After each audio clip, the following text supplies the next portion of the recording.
everyone, greetings from Australia. My name is Ruth and I am an Australian immigration lawyer. I've been in the legal space now, practicing in law for about 17 years. And prior to that, I was doing my studies, English law and Australian law as well for about 6 years. So I've been doing this for about 23 years now. But currently my passion is in helping people to come to Australia, whether or not if they wish to migrate or they want to come and work to get a better lifestyle, a better pay, or perhaps a better future for the children. And I'm so glad, I'm so grateful that myself and my family, we've been in Australia now for about 20 years. And we just feel so blessed, to be in this nation.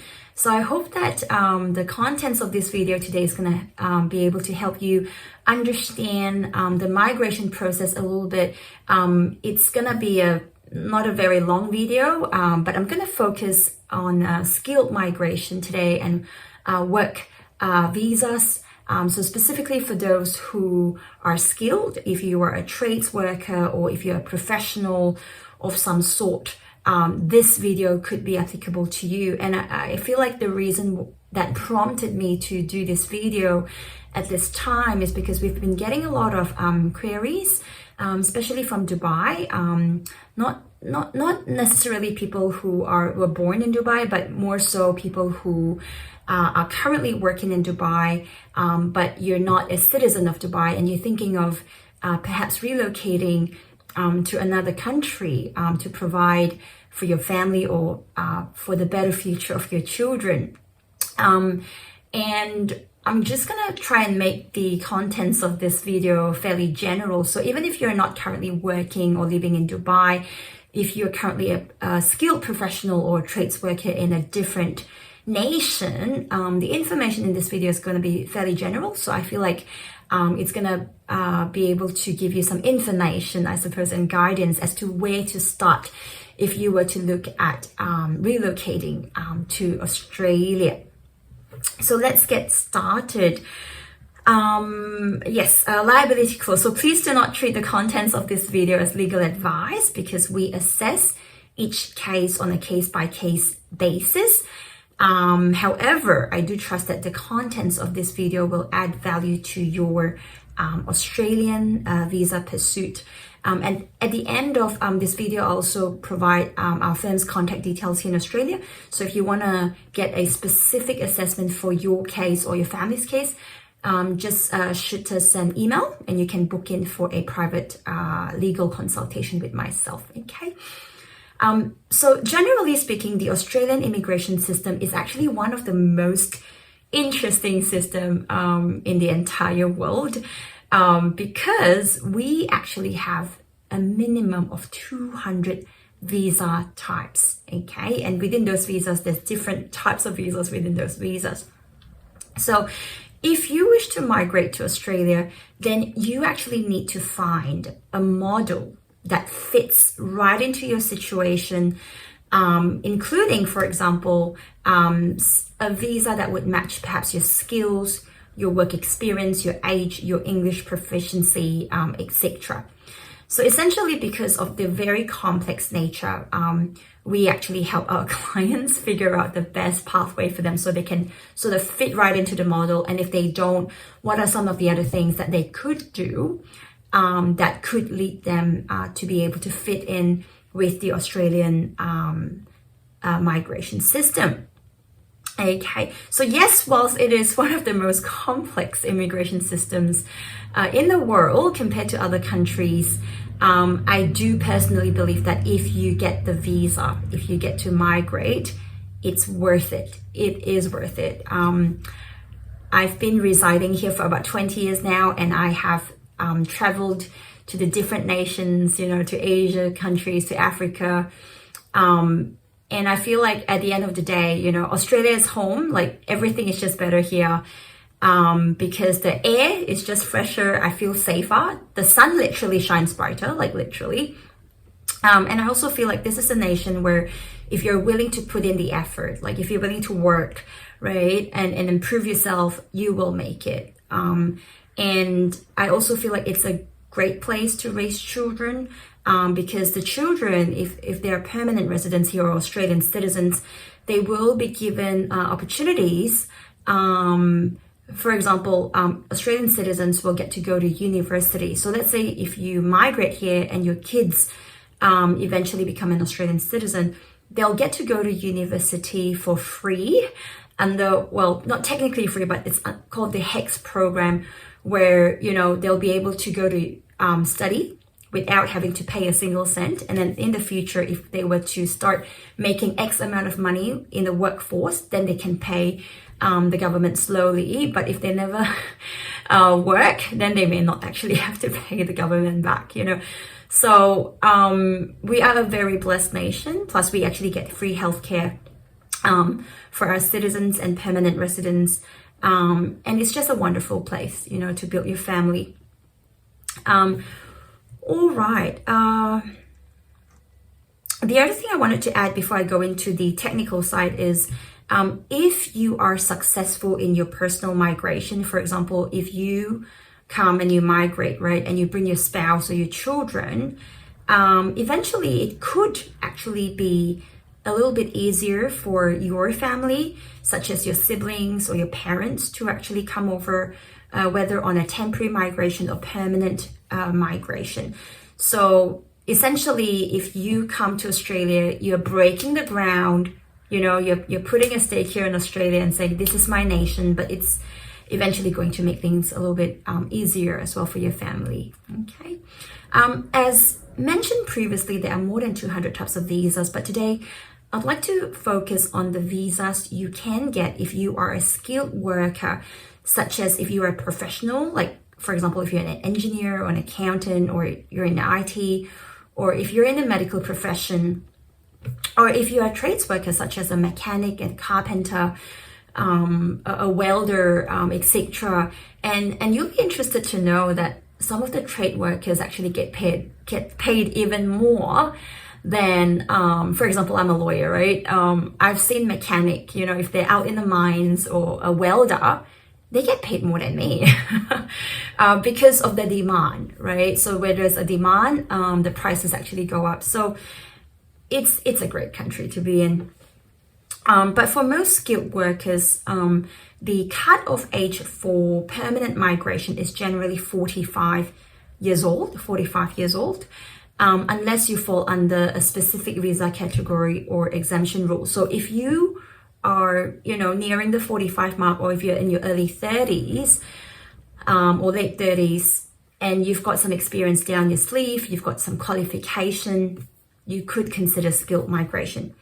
So what I want to do today is I want to divide this video into two sections. The first one, we're going to focus on the skilled worker migration. And then we're also going to talk a little bit about employer sponsorship migration. So we're going to divide it into two sections, the skilled worker and the employer sponsorship.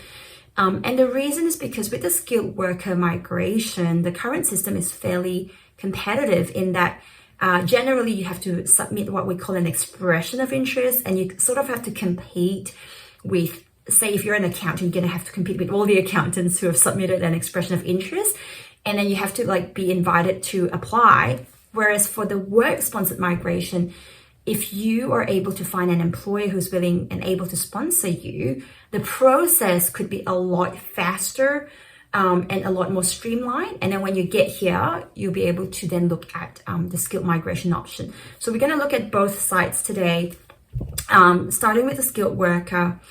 For example, with the skilled migration, the first thing that we advise our clients to do is to check if your occupation is actually on the skilled migration list. So Australia, we're big on occupation. So if you have a particular occupation or a skill, the first thing that we would ask you to do is, what is the name of your occupation? Can you find your occupation on the list of skill occupations? So that's where we will start. And if your occupation is on the list, and sometimes it may not be necessarily like the specific name, but if it's part of that grouping, then you may actually be eligible to migrate. Okay. The second thing is, Once you found an occupation that's on the list, you're gonna be required to undergo what we call a skills assessment. Now, a skills assessment is an application made to a specific Australian organization.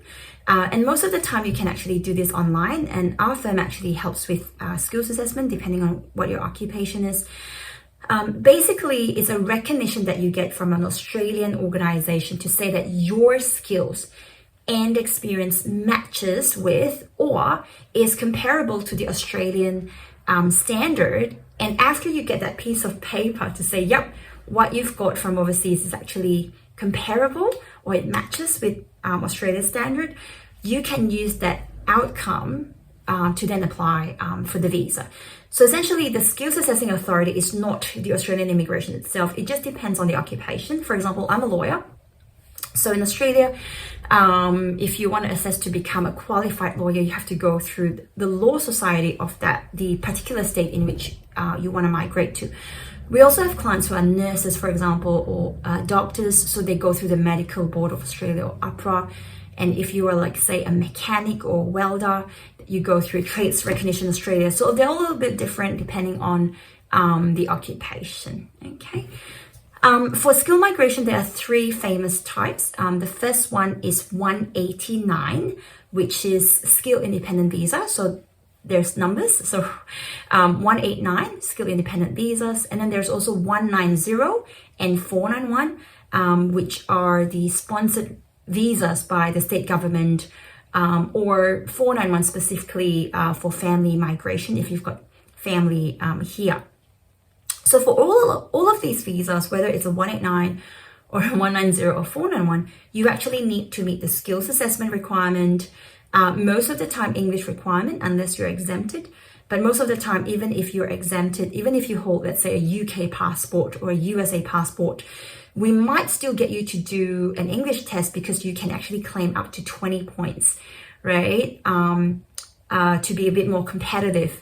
Additionally, you also need to meet the points test, which generally is at the 65-point mark. But just noting that the 65 points may not be enough for you to be competitive enough. So you might need to get higher points, such as getting a higher English test or getting your language. If you speak a different language, you can become a qualified translator in Australia and you can claim additional 5 points, etc. After you've met all of these requirements, which are the skills assessment, English test, and the points test requirement, you can then go ahead and submit expression of interest, all right? And so generally, the ones who have got a higher point will get invited to apply quicker than those who have a lower point. And that expression of interest itself will last for about 2 years.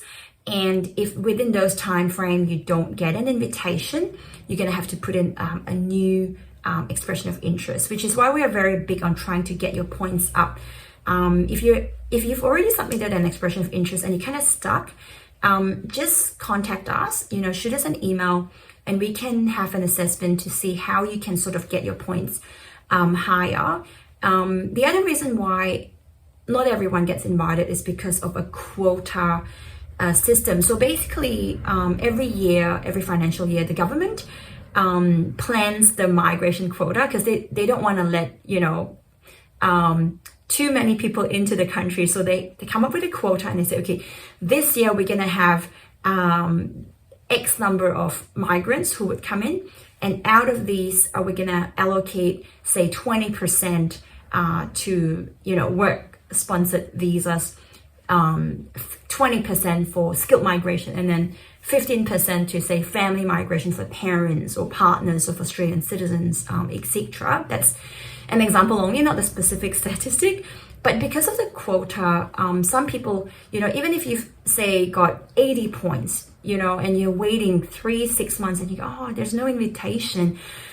That's because there's a cap on the specific occupation. So let's say, they say, well, we're going to allow 20,000 skilled occupants, but out of that, 100 could be for accountants and 500 could be for nurses, etc. So you get quite competitive when it comes to the skilled migration, okay? All right, was there anything else I wanted to talk about with that? Not really. I think that's all I wanted to cover, just to give you a very, very general information.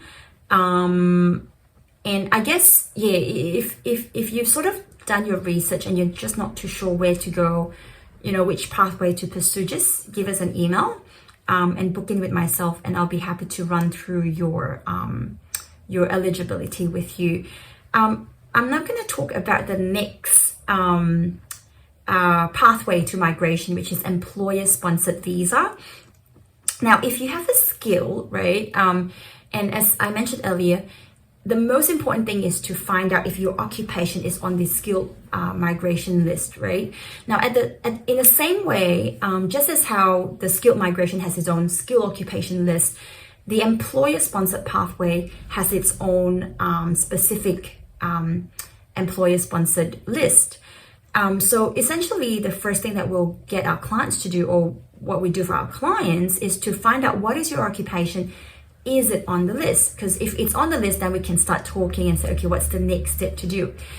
Now, just as a skill migration, you will need to meet the skills and work experience requirement depending on the visa type. So some temporary visas, the easier ones that are not permanent migration, you might just need to have shorter work experience, whereas the permanent ones, you might need to show more work experience. But at the same time, the skill requirement is vital. Now, some occupations will require you to undergo what we call skills assessment, just as a skilled migration. And that's generally for permanent migration, or if you're looking for like a temporary visa and you hold a passport from certain countries on a certain occupation, such as mechanic. For example, we process a lot of mechanic welders from the Philippines. And so that's usually part of the mandatory skills assessment requirements. So you can't run away from that.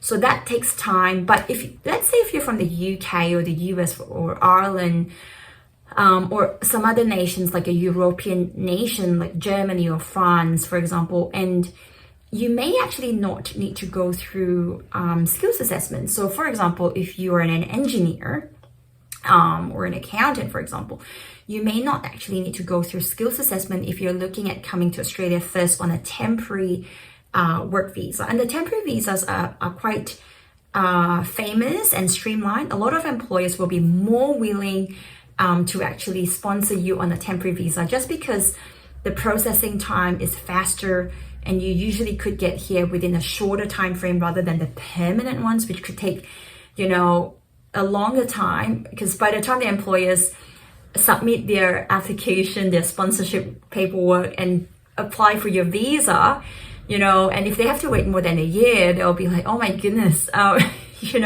So most employers would be quite happy to just sponsor you here on a temporary visa, and the processing time is streamlined. It's a lot faster because the Australian immigration wants to get skilled workers in, right? But when you get here, then it's going to be, you'll be able to transition then to like a permanent kind of migration. So the difference between the employer-sponsored visa and skilled migration is this. For employer-sponsored visas, you don't need to meet the point system, which means as long as you find a match with an employer, okay, or an employer who's willing and able to sponsor you, as long as you've got the skills, the work experience, and you meet the English requirement. And generally, if you're from, say, the UK or US, Ireland, New Zealand, for example, you don't even need to do the English test because you're exempted, right? But otherwise, generally, you just need to meet the minimum English test. So for temporary visas, it's usually like a functional kind of English, just depends on the visa that you're applying for. But the good thing about not meeting the point system is this: you don't have to wait to be invited to apply. So there is almost like a surety or a guarantee that once you find an employer who can sponsor you and you meet the requirement and they're willing to help you out to bring you over, you're pretty much guaranteed a space here, in Australia, subject to you meeting all the, visa requirements. Whereas with the skilled migration, you put in an expression of interest and you wait and you just don't know if you're going to get an invitation. You don't know how or when you're going to get an invitation. Okay, but nevertheless, the skilled migration is still a good one if you can't find an employer to sponsor you. Okay, So I guess the difficulty of the employer sponsored is you need to be able to find an employer who's willing and able to sponsor you. And it's not easy to find. We do a lot of the work sponsored migration, and usually employers will contact us and say, hey, we find that it's really hard to find, Australian skilled workers, so they reach out to us, and usually it's because someone who's either working for them or someone has applied from overseas. So you just never know. I guess the other thing is to be honest, with the potential employers whom you're looking for sponsorships. So let's say you go on like a job website. So Seek, SEEK, Australia is usually a really famous platform. So let's say you go on Seek and you apply, and they go, oh, you're not an Australian citizen, not a permanent resident. I usually ask my clients and say, hey, a lot of employers, they're desperate, they are putting an advertisement because they're desperate to find the right workers. And interestingly, Australia, we just don't have enough skilled workers. We need skilled workers from overseas to help the economy to continue, for the continuity of our economy, and to help it mature and grow, right? So what I would suggest to my clients is I say to them, look, I know you're trying the skilled migration. It could be taking a while. Would you be prepared to contact, to just apply for jobs, but be very frank with them and say you actually need sponsorship. And many a times employers, they are not ready to sponsor because of lack of knowledge. So a lot of the Australian employers who haven't sponsored overseas workers will go, oh, what do I have to do? Is there additional obligation? But where do I even start? So what we normally say to our clients is, if you don't have an agent who you can trust, you can always connect them, whether with myself or another, a reputable immigration agency, and say, hey, we know about this guys. They provide, or they produce good contents. They are experts. They are registered, legitimate, not scammers, right? Why don't you talk to them? So you can actually provide our contact details to your potential employer, because many a times once they call us, once we run them through the process, they'll be like, okay, well, it's still huge. Like, it's a lot of investment. It's, they have to spend money to bring you over. And generally the employers will pay for everything. If it's a temporary migration, there might be certain costs that you need to pay. But generally speaking, if they have to sponsor you, they would cover, well, at least for our clients who are employers, they generally cover all of the costs, or most of the cost anyways. Plus it will help them reduce the fear of the unknown, because then they know, oh, okay, we don't have to do it on our own. Ruth and her team is going to be able to just take over the load. They're going to tell us what to do. So that's what we normally do. We hold the employer's hand and we say, okay, this is the process. These are the risks. These are the obligations, right? And so this is what you need to give us. Give us your, profit and loss statement. This is what you need to. This form is what you need to sign. So we sort of take over the load. They pay us a fee, but it helps them to get that peace of mind. And usually once they've started sponsoring workers the first time, then it's sort of easier for them to sponsor the second one, because normally if we apply for a sponsorship, we have to go through 3 processes. The first one is for them to become a sponsor. And so usually that process itself, it shouldn't take too long. And once they are sponsored, it's for 5 years, and they can use that sponsorship to sponsor you, right? But in the next 5 years, if they need new workers or more workers, they could actually use the same sponsorship to sponsor for additional workers. So it just becomes a little bit easier each time, but they need to do the second application to nominate you, to say they want to hire you. And then the third application is your visa. So that's the temporary visa that we're talking about. Plus, I guess the other benefit of the sponsored migration is, or temporary visa is, the employer has to pay you the market rate. So whatever an Australian citizen is getting paid in that role, generally speaking, you need to be paid that rate. So at this stage, for all of the work sponsored migration, the minimum pay is $76,515 yearly salary calculated on a 38-hour basis, 52 weeks a year, including your 4-week annual leave. But that's going to increase up to about 79,000 plus from the 1st of July.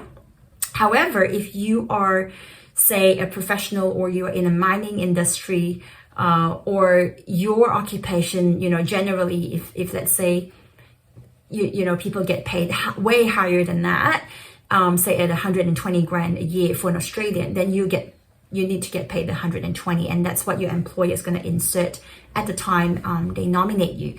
So yeah, so I guess today's video is more like a general kind of information on like practical ways on how to get there, but also like a comparison between the employer-sponsored and the skilled migration.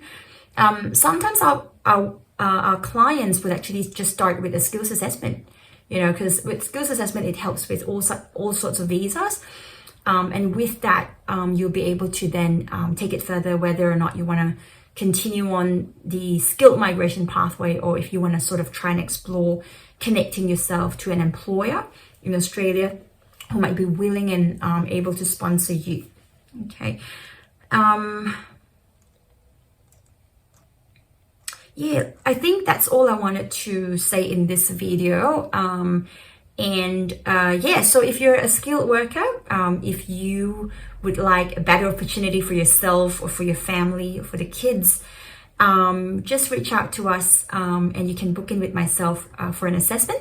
And I do Zoom, and it's usually up to 40 minutes, and we can then look over your resume and any questions you might have, and we go from there. So thank you very much for your time in watching this video, and all the best. See ya. Bye.